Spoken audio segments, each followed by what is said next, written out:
આપણા મોદી સાહેબનું આજનું એક નવું સૂત્ર, અત્યાર સુધી આપણને ખબર છે કે આપણે એક સૂત્ર વિચારતા હતા અને આપણે બધાની સામે કહેતા હતા કે વ્યક્તિ નિર્માણ થકી સમાજ નિર્માણ અને સમાજ નિર્માણ થકી દેશનું નિર્માણ.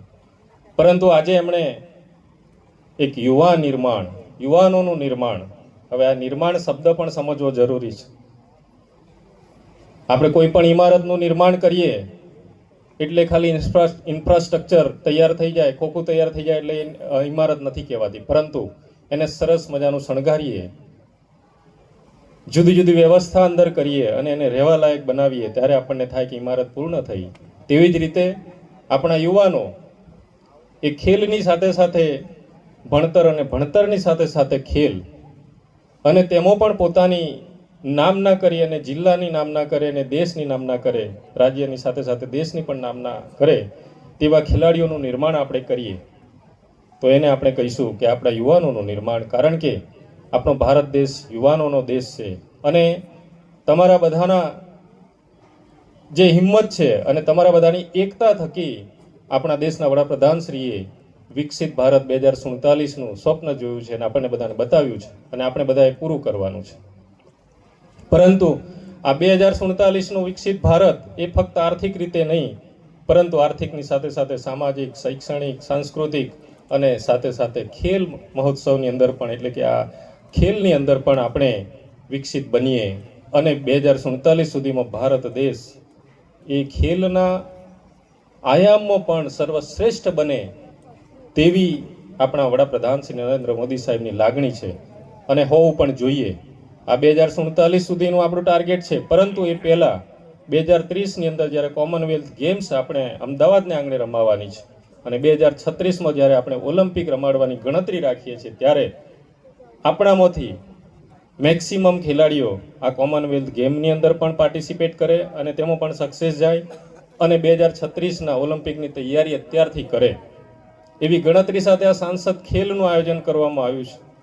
સાંસદ ખેલનું આયોજન એ 2 છે કે અમને પણ, સાંસદોને પણ યુવાનો સાથે જોડાવાની એક તક મળે, વિચારોની આપ-લે કરવાની, નવા નવા વિચારોને ઇમ્પ્લિમેન્ટ કરવાનો એક મોકો મળે અને આ યુવાનોને પણ સાંસદશ્રીઓ સાથે, પદાધિકારીઓ સાથે એક વાતોની આપ-લે કરવાની, વિચારોની આપ-લે કરવાનો એક મોકો મળે એવું આ એક પ્લેટફોર્મ છે. આગળના સમયમાં આપણને ખબર છે કે ખેલાડીઓમાં પ્રતિભા ઘણી હતી, પરંતુ એમને રાજ્ય કક્ષાએ રમવું હોય કે નેશનલ લેવલે રમવું હોય તો ક્યાં રજીસ્ટ્રેશન કરાવવું એની ખબર નહોતી. કારણ કે આવા કોઈ પ્લેટફોર્મ અવેલેબલ નહોતા અથવા ઓછા હતા. પરંતુ આજે તમે જુઓ, ખેલો ઇન્ડિયા અંતર્ગત, ખેલો ઇન્ડિયાથી માંડી આપણે ખેલ મહાકુંભની વાત કરીએ અને એમાં પણ આ બાજુ સાંસદ ખેલ, 3 પ્લેટફોર્મ મળે છે અને તેમાં તમારી જે અંદરેલી પ્રતિભા છે એને બહાર કાઢવાનો એક સરસ મજાનો મોકો મળે છે. ત્યારે તમે બધા આની અંદર પાર્ટિસિપેટ કરી રહ્યા છો મોટી સંખ્યાની અંદર અને આજે વિજેતાઓને ટ્રોફી પણ એનાયત કરવાની છે. ત્યારે જે લોકો વિજેતા થયા છે તે બધાને ખૂબ ખૂબ અભિનંદન અને આપ સર્વે આવનારા સમયની અંદર કોમનવેલ્થ ગેમ સુધી પણ પાર્ટિસિપેટ કરો અને પછી 2036ના ઓલિમ્પિકની તૈયારી કરો એવી મારી શુભકામનાઓ છે. અને ખાસ કરીને આજે વાત કરીએ તો આપણે એક હોકીના જાદુગરના જન્મદિવસથી આ ખેલ મહાકુંભની નહીં પરંતુ સાંસદ ખેલની આપણે શરૂઆત કરી.